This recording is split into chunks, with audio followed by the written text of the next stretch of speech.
Hey everyone, this is Ben. Welcome to the channel. Today I'm going to be comparing the Gibson SG Modern to the Epiphone SG Modern. Let's get into it. The SG Modern is one of my favorite guitars out there, and I've been wanting to compare the two of these for a while now. But first, a quick bit of history on this guitar. In 2016, Gibson added the HP or high performance variant to the standard. At its core, it was still a standard, but it had a few upgrades, like a titanium nut, a slightly wider performance neck, and to make sure this SG had as much neck dive as possible, they also put the G-Force automatic tuners on it, adding an extra quarter pound of weight to the headstock. This iteration also had the 490R and 498T pickup set. In 2017, Gibson made some modifications. They swapped the pickups for the 57 Classic and the 57 Classic Plus combo.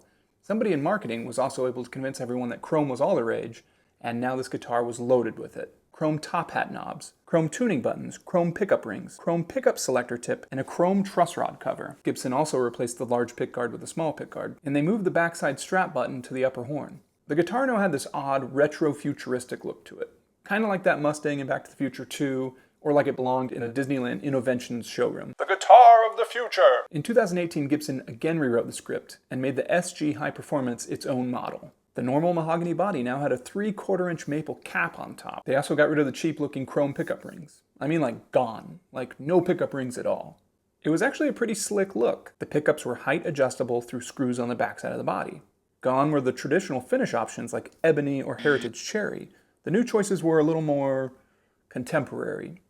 Orange fade, or hot pink fade, or cobalt fade. Gibson also gave the SG Performance 24 frets, and they put a dip switch in the control cavity, and this was used to toggle whether the push-pull pots controlled coil tapping, or coil splitting, or maybe you wanted to put treble roll-off on the volume. It was a neat feature. Gibson apparently forgot that they had already remodeled the SG HP for 2018 because they did it again about 6 months later. They called it the HP2, and this time they dropped the G-Force automatic tuners that everyone hated. They also replaced the rosewood fretboard with a compound radius Richlight fretboard, and from what I can tell, this is when they dropped the wider high performance neck. Always ready to turn over a new leaf, Gibson again remodeled the SG High Performance in 2019. Now they renamed it the SG Modern. They replaced the Richlight fretboard with ebony. They added locking tuners to the end. They dropped the dip switches out of the cavity, and they brought the pickup rings back. They dropped all the crazy colors, and now they offered two: Blueberry Burst and Trans Black Fade. They also swapped the pickups out for the Burstbucker Pro combo. And lastly, they now touted this maple top as a hybrid between the SG and the Les Paul. Sometime between 2019 and 2020, Epiphone decided to release their more budget-friendly version of the SG Modern. Also in 2020, Gibson, eager for their yearly makeover of this model, made a few changes. They moved the strap button back to the center line of the body, so it was no longer on the upper horn. They also decided that the locking tuners were a bridge too far, and they swapped it for the Grover Mini Rotomatics. Well, it took a global pandemic, or maybe it was the $500 million bankruptcy, but since 2020, Gibson has made no changes to the SG Modern as far as I can tell. So here we are today, the Gibson SG Modern over here, the Epiphone SG Modern over here. The biggest elephant in the room is the price. The Gibson comes in at $2,500, the Epiphone, $600. That's a $1,900 difference. Is it worth it? We're going to look into this and see. I also think that before we begin, it's important to point out that I bought this in 2019, so it does still have the locking tuners on it. It also has the strap button on the upper horn here. If you bought this today, the strap button would be right here, and these would be the Grover Mini Rotomatics, which I'll show you what those look like right here.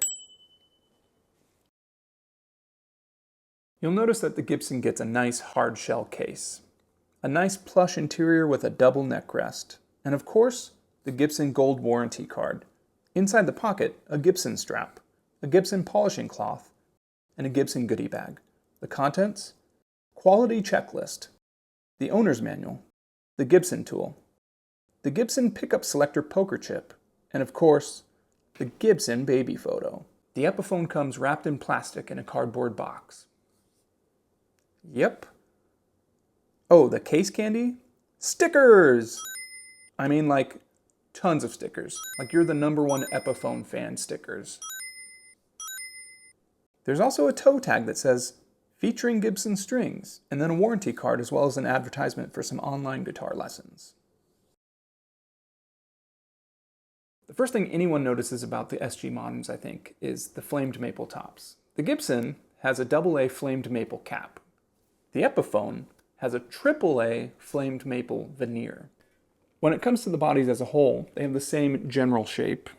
Moving on to the tapering and beveling of these guitars, the Gibson is far more intricate than the Epiphone. The angles are more dramatic and the scoops are carved deeper. Look at how thin this Gibson gets right here in the upper waist. There's probably less than 1/4 inch of flat surface that connects the front bevel to the rear bevel. And where the horns are, there's really good carving, bringing the bevels not to a point, but you can certainly see it's converging that way. Now let's look at the Epiphone. The beveling's not nearly as intricate. In fact, I would say it's rather dull and simple in comparison. For example, the waist here is almost 3/4 of an inch thick, and the beveling's not nearly as carved. Same with the horn up here. It's almost where the flat surface of the front and the back just meet, and there's hardly any beveling at all going into it. As stated before, both of these guitars have a maple cap. The difference is what you see on the Gibson is the actual 3/4 inch flamed AA maple cap with a finish on top. For the Epiphone, it's a 3/4 inch maple cap as well, but what you see on the front is a AAA flamed maple veneer. Now, if you don't know what a veneer is, imagine they take a beautiful piece of wood and they slice it into sections that are 1 or 2 millimeters thick, really thin, like piece of paper thin. And they slap that on top of this, and that's what you get here, the frosting on a cake. And then underneath the slabs of maple, the rest of the guitar is a mahogany slab, about 3/4 of an inch thick as well. The neck for the Gibson is made out of mahogany. Unfortunately, when you buy an Epiphone, they're notoriously cagey about what materials go inside of the necks. This is more a result of them buying large quantities of wood at a certain price point that match the general specifications of the mahogany. It's not that it's bad, but it's different. It could actually be mahogany, or it could be what's known as Eastern mahogany, or NATO, something that is, again, similar, but much cheaper and easier to get. Both of these guitars have asymmetrical slim taper necks. Here's the profile of both of them at the 1st fret and the 12th fret. The nut on the Gibson is 1.69 inches wide, and the Epiphone a touch thinner at 1.68 inches. Regarding the fret thickness, the Gibson has 0.81 inches on the 1st fret and 0.91 inches on the 12th fret. The Epiphone has 0.77 inches on the 1st fret and 0.89 inches on the 12th fret. So the neck generally is a little bit thinner than the Gibson, at least on these two models, and both of these have ebony fingerboards. All the literature that I've read on the SG High Performance or Modern, or basically any year from 2018 and up, is that the Gibson had a compound radius fingerboard. Now I measured and remeasured again, and I am getting a 12-inch radius throughout the entire neck. So I don't know if mine's a fluke, or if maybe they used leftover necks, or what. So if you have one of these and you're able to take a measurement, I'd be curious to know what your readings are. Now the Epiphone has a 12-inch radius as well throughout, but that's by design. Both of these guitars have 24 medium jumbo frets, and something I do find interesting is that the Epiphone has fret markers on the 24th fret, whereas Gibson couldn't be bothered to put markers after the 21st fret. And probably the biggest difference between these guitars is the headstock. The Gibson has the thinner open book headstock style, and the Epiphone has the sloped dove headstock style. The Epiphone has a 14-degree angle back, and Gibson has their traditional 17-degree angle back, so it's just slightly different. When it comes to the tuners, I think Epiphone has the leg up. As of 2020, Gibson no longer has the locking tuners, and they have the Grover Mini Rotomatics, whereas Epiphone kept the locking tuners. Another thing that I like on the Epiphone better is the keystone turning pegs. The Gibson has the mini kidney beans, and I just in general am not a big fan of those. In terms of bridges, Gibson has the traditional advanced plating, Nashville-style tunematic and stop bar. The Epiphone has an Epiphone branded Locktone tunematic and Locktone stop bar. While Gibson's bridge and stop bar are made out of aluminum, the Epiphones are made out of most likely zinc, and as a result, they're about twice as heavy. The Gibson combo coming in at 62.8 grams, or right around 2 ounces, and the Epiphone's coming in at 117 grams, or roughly 4 ounces. What makes the Locktone unique, and not just a straight-up copy, is that these two pieces of hardware have clips in them that help it lock into the posts. Epiphone claims that the greater contact increases sustain. Now, me personally, I'm not a physicist, but I tend to think that the 200 plus pounds of force that the strings are putting on the stop bar probably do a pretty good job of keeping those touching. Now, one less debatable benefit is that, yes, with the bridge and the stop bar locked in, they're less likely to pop off when you're changing your strings and scratch the finish. Both guitars have a notched thumb wheel for height adjustment of the two-pneumatic bridge. The Gibson also has the ability to insert a hex key and do the same thing. And the Epiphone has the ability to use a flathead screwdriver to also adjust the height. These guitars, of course, have three-way selectors. I'd say they feel roughly the same. The Epiphones might have a little more springiness to it, but that's not a bad thing. And finally, these guitars also both have a side plate with the jack on it. Look how shiny that is. Lastly, we have the strap buttons. Now, of course, on both guitars now, they are in line with the neck. You can see mine here is on the upper horn. That was just a first year thing. I would say with the strap buttons themselves, the Gibson's is what I would consider far superior. It's more of like a mushroom top, so once the strap's in there, it has a harder time to wiggle out, whereas the button on the Epiphone is sort of bevels outward, so as you stick the strap on there, it's kind of encouraged to eventually work its way off of there. It's a lot less trustworthy, if you ask me, and I never really liked them, to be honest with you. Now on the Gibson, we've got the Burstbucker Pro rhythm pickup for the neck, and the Burstbucker Pro Plus lead pickup for the bridge. Now I've seen online in thousands of places everybody saying the Plus generally means that there's more windings on the pickup to make it hotter. I haven't actually found any official documentation of that. And in fact, when I compared the Burstbucker Pro lead pickup that Gibson sells with the readings I was getting off of this pickup, they matched perfectly. So if you know something official or you've seen an interview or something, please send it my way because I'd be curious to learn that. Now, what else is interesting though, is the Gibson has the ability to coil tap, and Gibson claims that that gives you more of a P90 sound. As expected, each volume knob corresponds with its pickup regarding the tapping. This would be the bridge pickup tap, and this would be the neck pickup tap. Both these pickups are Alnico 5 magnets, wax potted, and 4 conductors. The neck pickup reads 7.56 and the bridge reading at 8.37. When we combine it in the middle, we get 3.97. The Epiphone sports their own Probucker pickups. And we've got the Probucker 2 neck pickup here and the Probucker 3 bridge pickup, which is a little bit hotter than the Probucker 2. These pickups behave a little bit differently than the Gibsons. These are Alnico 2 magnets. They're both wax potted and 4 conductors. However, the Epiphone supports coil splitting. And again, each volume knob corresponds with its pickup. This would be the bridge pickup. This would be the neck pickup. With the splitting engaged, think of each of these humbuckers as turning into a single coil pickup and a much thinner sound. Now for these pickups, in the neck we read 7.83 and the bridge 8.46. The middle, 4.06. When we split the neck, we get a 4.0, and splitting the bridge we get a 4.4. And the middle of that, of course, is a 2.06. And then, of course, there's variations. If you have the pickup selector in the middle and you split, say, the neck, but you leave the bridge in humbucking mode, you'll read 2.72. And if you reverse it and only the bridge is split and the neck is in humbucker, you'll get 2.81. One sneaky little thing this guitar does have that the Gibson doesn't have is the ability to phase reverse your pickups with the tone pot here. That's sort of like the guitar greenie, if you've seen that.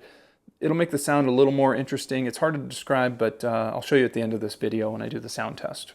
Now, one interesting thing to note, when I was overlaying these guitars to make some templates and pictures and things for this particular video, I did notice that the Epiphone's pickups are a little bit more than 1/8 of an inch spread farther apart than its Gibson counterpart.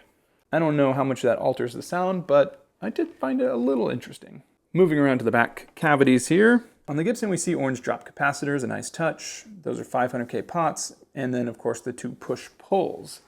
On the Epiphone, it looks like we've got one CTS 500K pot there, and then the 3 push-pulls. Can't really read anything else on those. Now both of these guitars have Graph-Tech nuts, and they've also got these inlays. Now on the Gibson, these are genuine mother-of-pearl inlays, and on the Epiphone, it's a ABS plastic, sort of designed to look the same. The only part that I'm curious might actually be a real mother-of-pearl inlay on the Epiphone could be the traditional crown inlay. It has a little bit more shimmer to it and sort of like that soap bubble kind of color glow to it. Regarding finish options, the Gibson has their traditional nitrocellulose, which, unless this guitar is kept in absolute ideal conditions, expect to see finish checking at some point in this guitar's life. Hope you're into that. The Epiphone has a much cheaper to make, but probably much more durable poly coating. When it comes to the plastics, you've got the black pickup rings, nothing special there. You've got a 2-ply white-black truss rod cover there.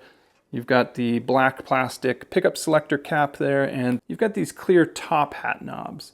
The only difference that I can tell between them is the Gibsons have a little bit of a ridge here on the top side, and the Epiphones are flat on the top side. The back plates are also nothing remarkable. Plastic and black. And lastly, from the factory, both guitars come with Gibson light strings. So the feel of these guitars is certainly different. The Gibson weighs in at 7 pounds 5 ounces, and the Epiphone is a little bit heavier at 7 pounds 10 ounces. Another thing is the contouring on the Gibson is really nice. So when I'm sitting here like this, it just tucks into your body real nice. I feel like you could play this for hours and not really be uncomfortable. The bottom side is thicker, which makes it easier while it's resting on your lap here, and the top has a really deep carve, so as you're leaning over to strum, it's just nicely sort of fits into you. Now this guitar is not really made for sitting, I don't think necessarily, so when you're rocking around and you're standing, a very similar thing is it just tucks into like the nook of your body, and you can really get into some of the motions when you're playing it. It's overall, I think, one of the best playing experiences. The Epiphone is not quite the same. As stated earlier, it is 5 ounces heavier, and you do feel that. And as a result of the Epiphone having more brutal angles, you feel a lot more of that pressure on like certain particular points of your body. So instead of like the top waist being contoured here and sort of spreading out the pressure, it's kind of more all on one point here. You know, so when you're playing and you're pulling something, you're playing the guitar and you're pulling it towards you, you feel that more. And I wouldn't necessarily say that that's a deal breaker, but it's certainly different. It's not as comfortable. Now the neck still feels very nice and rigid, again, in a good way. When I'm standing, similar sort of situation. You feel all of these points in certain parts rather than it contouring to your body. Both guitars feel great though. The Epiphone has less neck dive than the Gibson, and that might just be a product of having heavier hardware in the guitar as well as the body being heavier overall.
I'm not going to beat around the bush. The Gibson is the better guitar, and you would expect that for over 4 times the cost of this guitar. However, I think the most impressive thing is how good the Epiphone is at its price point. The Epiphone has a lot of cool features. You know, I think there's a total of 12 different pickup combinations and coil splitting options that you can do between all the various functions, and there's 8 on the Gibson. But I would challenge that all 8 of the Gibsons sound great, whereas maybe half of the 12 sound good on the Epiphone.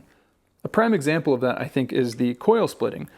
Now, before I played this guitar, and the first time and only time I've played this guitar is actually when I was messing around earlier on this very video, I was really excited to play with the coil splitting because I haven't really messed with that too much. And there's this misconception going around that, you know, if you can coil split, you're going to get Strat sounds. I've seen it a million times. Strat sounds, Strat sounds, Strat sounds. The reality is you're not hearing Strat. You're hearing a 24 3/4 scale set neck guitar with nice pickups cut in half. And it sounds a little tinny and wimpy, and honestly, I would debate if it was even usable. So you could essentially say all those sounds, at least for me and for what I do, are kind of useless. The phase reversal is something that's kind of neat, and I think you could mess around with that and get some fun sounds. They just released that version of Greenie that has the phase reversal, and so it's clearly a sound that's in demand.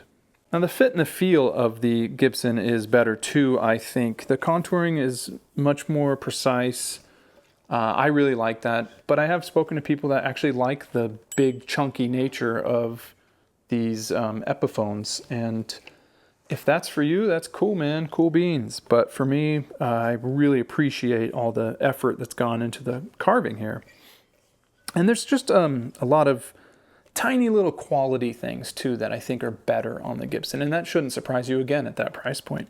Small things like there's different screws for the upper pickup ring here versus the rear pickup ring, the bottom pickup ring. Whereas on the Epiphone, when I took those apart, it was just a 1-inch screw all around, and I'm sure up here on the neck pickup that's getting somewhat close to the back side of the guitar there. These screws back here, these are all flush. Just a nice little touch, whereas they're rounded on the Epiphone for whatever reason, so they protrude a little bit. Does it matter much? Not really, but I think it shows more of a sense of pride into the craftsmanship of one guitar over the other. Now, if somebody came up to me and said, hey, I got $1,000 and I've always wanted a Gibson SG, can you help me out? I would say, sure, you're not getting anything unless you're gonna buy something used on Reverb and it says SG Special. Otherwise, I would say, hey, look into getting this, the Epiphone SG Modern. And yeah, that's not an advertisement, but it is a really good guitar at that price point. And I think that's who this guitar is made for. You want something that's cheap, that's higher end. I think that's where this guitar lands perfect. I think the more important question is this guitar worth over 4 times the cost of this guitar? And I think it's such an important question that it's something I can't answer. It's completely up to whoever buys it. On the outside, of course not. But once you factor in many different things, something that's individual to you, then it might just be. It could be you want an American-made guitar, whereas this is probably made all around the world and then assembled in China. Or you want a guitar that's going to hold its value longer and higher. Well, that's going to be this guitar over this guitar as well. Maybe all your heroes played Gibsons, and so you want a Gibson. Well, this guitar is never going to fit that category, and this one will. Maybe you've always wanted a Gibson just so you could say, hey, I've got a Gibson. Again, that's going to be this one. So you got to answer that question yourselves, and let me know what you think in the comments below. Thanks for checking out my video. I hope it was somewhat educational. I hope you got something out of it. All right, next time.